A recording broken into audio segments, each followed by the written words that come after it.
कोरोनामुळे आलेल्या संकटात मानसिक कोंडमारा झाला असेल, मनस्थिती थोडीशी ठीक नसेल, अभ्यास विसरला गेला असेल किंवा मध्येच आठवत नसेल, काळजी करू नका.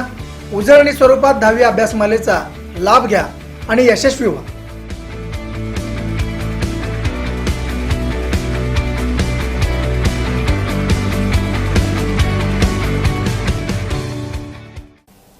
Hi children, how are you? My name is Ravindra Madhade, Headmaster Agaske High School, Agaske. Dear children, today we have another lesson for our discussion, and the name of the lesson is A Great Martyr Ever Cherished. And today in this video, our discussion will be on what type of questions will be there from this lesson in the annual examination. So for the next 15 minutes, we will have short discussion on the 2 marks questions. As you already know, from the supplementary lessons, there will be no questions of 1 marks, 3 marks or 4 marks. Only 2 marks questions are asked on these 4 supplementary lessons. That's very important point we have to know.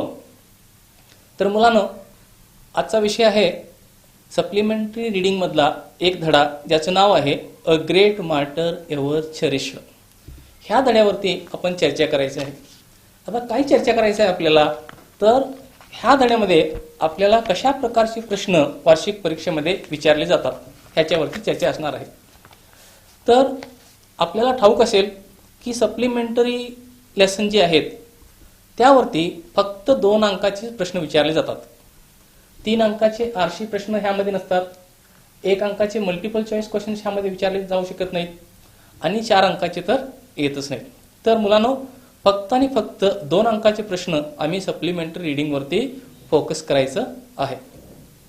आता ह्या धड्यावरती 2 अंकाचे प्रश्न कोणकोणते येऊ शकतात आणि त्यांचं उत्तर जे आहे ते अचूक पद्धतीनं कसं लिहायचं ह्याच्यावर चर्चा करणार आहोत. तर पहिला प्रश्न आहे असा, The writer speaks of the smile that welcomes everyone who enters. What more do you know about the smile? असा प्रश्न आहे. तर प्रश्नाचे उत्तर लिहित असताना अगोदर आपल्याला तो प्रश्न समजला पाहिजे, प्रश्न कळला पाहिजे आणि त्याच्यानंतर मग त्याचं उत्तर काय हे आपल्याला समजलं पाहिजे आणि त्यानंतर तो प्रश्न आम्ही इंग्रजीमध्ये कसं लिहायचा ह्याचा प्रयत्न करायचा आहे. तर अगोदर बघूया आता प्रश्न काय आहे. तर प्रश्न असा आहे, कोणताही व्यक्ती हानीपुतींच्या घरी गेल्यानंतर अगोदर त्याचा फोटो ज्याच्यामध्ये त्याचा स्माईल आहे, हसरा चेहरा आहे, तो त्याचं स्वागत करतो असं काहीतरी विचारलेलं आहे. तर आपल्याला लिहायच्या अगोदर ह्याची स्टोरी आपल्याला माहीत असणे गरजेचं आहे. संक्षिप्तमध्ये सांगतो, एक हानीपुद्दीन नावाचा जो लेफ्टनंट होता तो एकदम लहान वयामध्ये 25व्या वर्षी तो मरण पावला. तो कारगिल युद्धामध्ये 1999 सालच्या कारगिल युद्धामध्ये तो मरण पावला आणि आज त्याच्या घरी जो कोणी जाईल त्याचा फोटो दिसतो आणि त्या फोटोमध्ये त्याचा हसरा चेहरा आहे आणि तो हसरा चेहरा प्रत्येकाचं वेलकम करतो, स्वागत करतो असं लिहिलेलं आहे. तर हीच गोष्ट आपण इंग्रजीमध्ये असं लिहायचं आहे. काय लिहायचं, the smile belongs to the martyr of Kargil war. His name was Hanipuddin. He was 25 years old. His smile welcomes everyone from the frame. असं आम्ही लिहू शकतो. आता दुसरा प्रश्न बघा, ह्या धड्यावरती असा विचारू जाऊ शकतो, What did Hanif choose as his mission? आता नोकरीच्या वेळी, नोकरीच्या संदर्भात त्यानं कशाची निवड केली ह्याच्याबद्दल प्रश्न आहे. आता नोकरी करत असताना किंवा नोकरी लागायच्या अगोदर त्यानं सैनिक व्हायचं ठरवलं. त्याला वाटलं होतं की आमचं जे जीवन आहे ते छोटंसं आहे, आम्ही फार दिवस जगू शकत नाही, त्यासाठी मिलिटरीमध्ये जाऊन देशाची सेवा केली पाहिजे असं त्याला वाटायचं. हे आपण इंग्रजीमध्ये लिहायचं आहे. Hanif chose to join the army because he knew that the life was short. असं आम्ही लिहू शकतो. तिसरा प्रश्न असा विचारला जाऊ शकतो मुलांनो, Life for Hanif in the beginning was never a smooth sail. Why was it so? हा जो हनीफ आहे, सुरुवातीला त्याच्या जीवनामध्ये किंवा त्याचं जीवन सुरुवातीला साधं नव्हतं, त्याला फार कष्ट करावे लागले का, हे विचारले आहेत. आता ह्याच्याबद्दल आपण लिहायचं आहे. आपल्याला स्टोरी अगोदर कळली पाहिजे की ज्यावेळी हनीफ लहान वयाचा होता, फक्त 8 वर्षाचा होता, त्यावेळी त्यांच्या वडिलांचं निधन झालं. नंतर हनीफुद्दीन आणि त्याचे 2 भाऊ, त्यांना वाढवण्याची जबाबदारी आता आईवरती पडली. तर हा विषय आम्ही इंग्रजीमध्ये असं लिहायचं आहे. Hanif lost his father when he was 8 years old. His mother was Hema Aziz. She was a vocal artist with the information and broadcasting wing, and she was always on tours. Hanif and his 2 brothers had to look after themselves. So, Hanif and his brothers had more responsibilities on their young shoulders. तर 2 अंकासाठी असा उत्तर तुम्ही किंवा ह्याच्यापेक्षाही संक्षिप्तपणाने असे लिहू शकता. Next प्रश्न आहे असा, the absence of mother from the home taught the children something. What was that? काय प्रश्न आहे? म्हणजे त्या धड्यामध्ये तुम्हाला ऐकून मिळालेलं असेल की त्यांची आई ज्यादा तर बाहेर असायची. तर का? तर आता चर्चा केल्याप्रमाणे इन्फॉर्मेशन अँड ब्रॉडकास्टिंग जे डिपार्टमेंट आहे त्यामध्ये ती एक गायिका म्हणून काम करायची. आणि काम करत असताना तिला दररोज वेगवेगळ्या गावी प्रोग्राम द्यायला जायचं लागायचं आणि त्यासाठी ती वरचीवर बाहेर असायची. पण ती बाहेर असताना मुले कसे वाढले ह्याच्याबद्दलचा हा प्रश्न आहे. तर ह्याचे उत्तर आपण कसं लिहायचं आहे की त्याची आई इन्फॉर्मेशन अँड ब्रॉडकास्टिंग डिपार्टमेंटमध्ये एक गायिका म्हणून काम करायची आणि त्यासाठी ती वरचेवर टूरवरती असायची, हे आपल्याला लिहायचं आहे. आणि त्यातून मुले काय शिकली हे सुद्धा लिहायचं आहे. तर आता हे कसं लिहायचं? The absence of mother from the house taught the children to be responsible and also to be independent in doing their work, असं लिहू शकता. इतकं लिहिलं की आपल्याला 2 अंक मिळू शकतात. आता नंतरचा प्रश्न आहे असा, how does the writer describe the introvert Hanif. आता हनीफबद्दल त्या धड्यामध्ये एक शब्द वापरलेला गेलेला आहे, इंट्रोवर्ट. आता तो कसा होता? 14 वर्षापर्यंत तो एक इंट्रोवर्ट होता असं लिहिले. म्हणजे तो ज्यादा लोकांच्यामध्ये मिसळायचा नाही, लोकांच्या बरोबर ज्यादा बोलत नव्हता.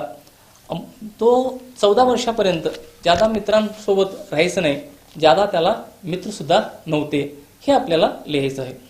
ह्याला मी अंतर्मुखी असं म्हणतो. तो अंतर्मुखी होता हे आपल्याला लिहायचं आहे. तर कसं लिहायचं? Up to the age of 14 years Haneef was an introvert and he had no friends at all. But once he overcame that, he used to go out of his way to help the people, which gave him joy. His helping nature was recounted to the mother by the people who came to meet her after his death. असे ह्या प्रश्नाचे उत्तर आपण लिहू शकता. आता नंतरचा प्रश्न आहे असा, Hanif was a young man with varied talents and interests. Illustrate this statement drawing support from the text. आता हनीफबद्दल आणखी एक प्रश्न असा विचारलेला आहे, तो म्हणजे हनीफ ज्यावेळी तरुण होता त्याच्यामध्ये भरपूर कला होत्या, त्याच्याबद्दल आपल्याला सविस्तरपणे लिहायचं आहे. तर आता हनीफबद्दल आपल्याला काय ठाऊक आहे? तर ह्या गोष्टी आपल्याला अगोदर ठाऊक असणे गरजेचे आहे. एक तर तो चित्र चांगलं बनवायचा, चांगला आर्टिस्ट होता, त्याला ड्रम वाजवायचं जे आवडायचं, पुस्तकं तरी भरपूर वाचायचा, अशा प्रकारच्या इंटरेस्ट त्याला होत्या. हे आपण सगळं इंग्रजीमध्ये लिहायचं. तर आता हे कसं लिहायचं? Hanif dabbed in art sketched very well, made beautiful cards out of waste materials, and read a great deal and loved playing the drums. बघा, इतक्या सगळ्या कला त्याच्यामध्ये होत्या, ह्या आम्ही सुद्धा लिहू शकतो. आणखी काही प्रश्न आहेत महत्वाचे 2 अंकाचे, ते आहेत असे. What hardships did honey face in his childhood? बालपणामध्ये त्याने कोणत्या प्रकारचे कष्ट झेलले आहेत? आता आपल्याला ठाऊक आहे, ह्याची चर्चा झालेली आहे की लहान असतानाच 8 वयाचा असतानाच त्याचे वडील मरण पावलेले होते. आई असून सुद्धा दररोज ती बाहेरच्या कामामध्ये बाहेरच असायची आणि त्यासाठी सगळी जबाबदारी ह्याच्यावर पडलेली. आता हेच आपण इंग्रजीमध्ये संक्षिप्तपणे असं लिहायचं. कसं? When Hanif was 8 years old, he lost his father. He and his brothers had to take care of themselves because their mother was a vocal artist and she was working in information and broadcasting department.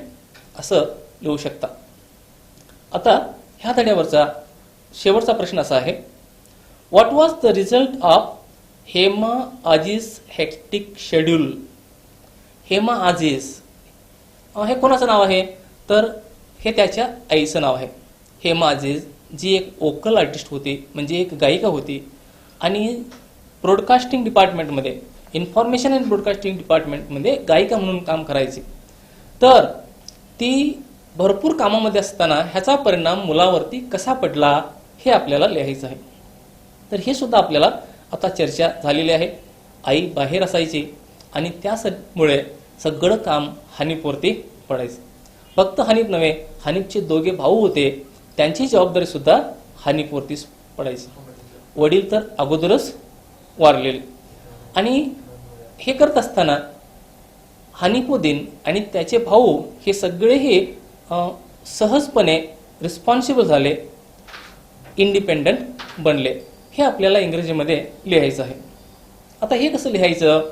तर बघा, in order to provide for the family, Hema Aziz had to travel a lot for the performances and her 3 sons were left alone, but the children became responsible, dutiful and independent.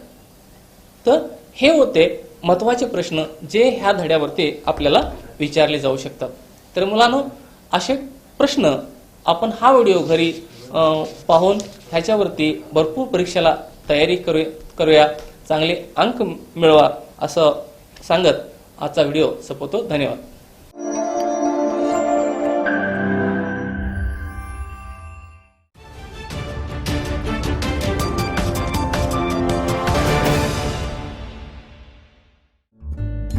Subscribe करा Tarun Bharat news चॅनलला आणि ताज्या घडामोडी सर्वात आधी जाणून घेण्यासाठी bell आयकॉनवर क्लिक करा.